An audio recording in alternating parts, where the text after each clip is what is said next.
Thank you for joining me to see what's new in Spire 2.6. So we'll start by taking a look at payment methods. Payment methods previously had a limitation of a maximum of 7 types of payment methods. We've now removed that limitation so you can have as many or as little as you need. We're going to take a look at the American Express payment method. As you can see here, I've created a code of 03, and you can see it shows in the list the description of Amex. I've selected the type of payment it's going to be, which will be credit. And I've also selected a GL account where that payment is going to process to. The other thing we want to do is we want to be able to display the payment method in the payment window. So here I've set it up to be payment method number 4. I'm going to mark it as A for a keyboard shortcut, and I'm going to select an American Express icon to display next to it for easy visibility. Very simple to set up. So I'll just cancel out of here, because I don't want to change what I've already created. And the next thing we're going to look at is in company settings. And this is going to be in relation to penny rounding for point of sale and any cash transactions. So we're going to go to sales orders. We're going to select the miscellaneous tab. And then we're going to make sure that enable penny rounding and round to the nearest 5 cents is selected. And we're going to select a GL expense account for that over or under on the pennies to go to. Okay, and cancel out of this one. Save it. There we go. So the next thing that we're going to take a look at is we're going to take a look at cash out reports for point of sale. Now we have improved the cash out reports for point of sale, and as you can see, I'm going to select one that's already in existence. You'll be able to decide which till or store it's coming from, select the open date and close date, and then you can put your change count in your left-hand side and your dollar or your bill count on your right-hand side. You'll also calculate your gift cards, your Visa cards, your MasterCard, and your American Express for your cash out totals as well. So now we'll take a look at the cash out print. So we'll have cash balance and cash balance details. I'll just preview this for you. As you can see here, we have the complete totals from all of the cash count and the gift cards and credit cards, and my over-under is 0, which means that my cash is balanced properly. If there was a discrepancy, I could look at the cash balance details and find out where exactly my cash was out, or whether or not a credit card transaction hadn't been put in the proper place or wasn't the proper amount. As you can see, we're still 0 at our over-under, so that means that we're good to go and complete our cash out report for the day.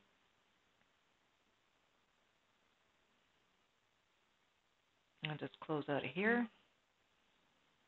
Okay, so the next thing we're going to look at is in sales. There's a couple of buttons that have been added to sales orders. The first one I'm going to show you is actually a show stock button. So I'm going to highlight a line item. I'm going to click the show stock button.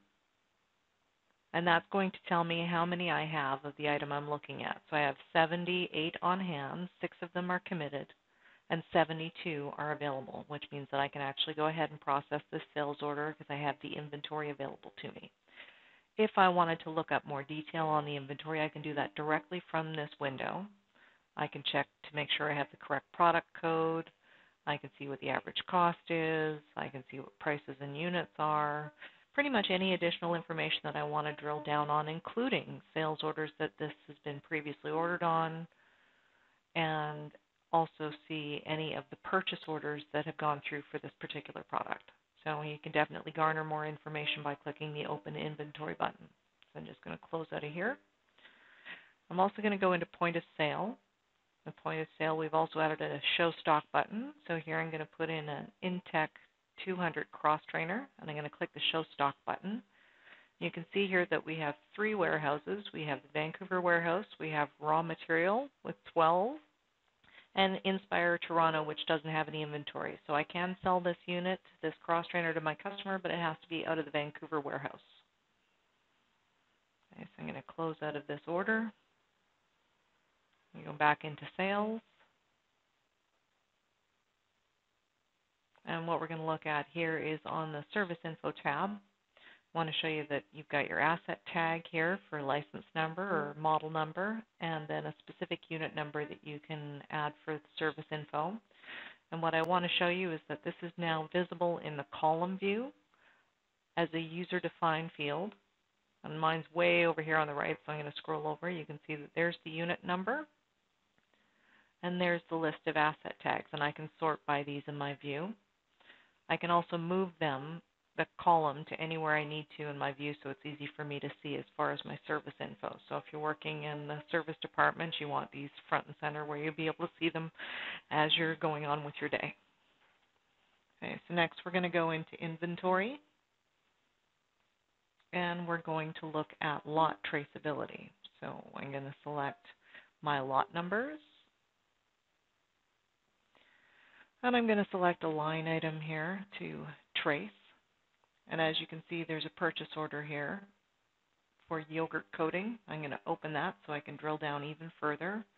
I can see that there was an order quantity of 1,000, I'm going to say, grams of yogurt coating. So I'm not sure of the exact denomination, but that gives you the ability to look up more and more information on tracing. You can see what's gone through on purchase orders, production orders, sales orders. And then we're going to go into the general ledger, and we're going to create a transaction.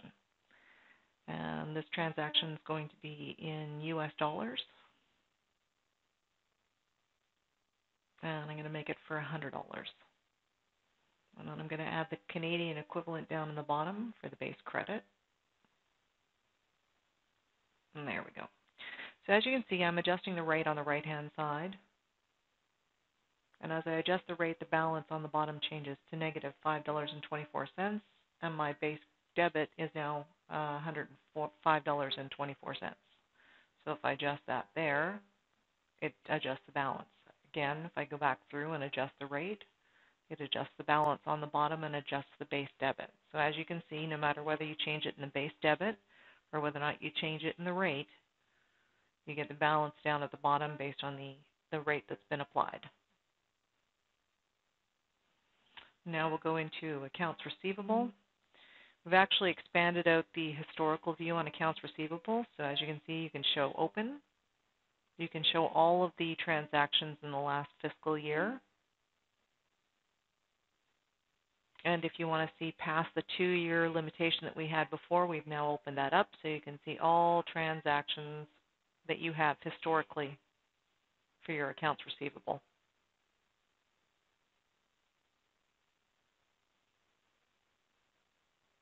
Okay, so I'm just going to close out of this.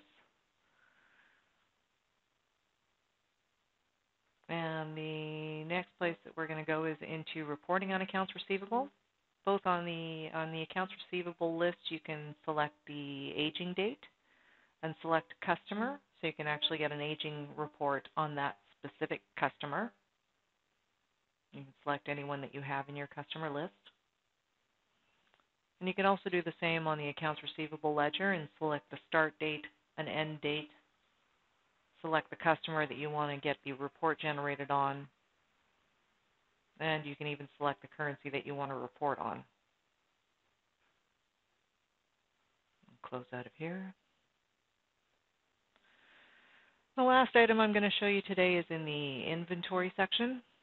We've done a little bit of a revamp of the tabs in the inventory section to give better visibility on the complete tab group in inventory. So as you can see on the sales tab, we've got the order items and invoice items under one sales tab.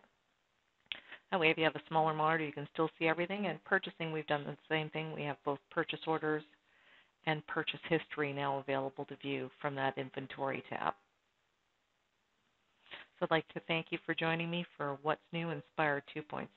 Hope you find these tools to be of great value to you, and we look forward to seeing you on our next video.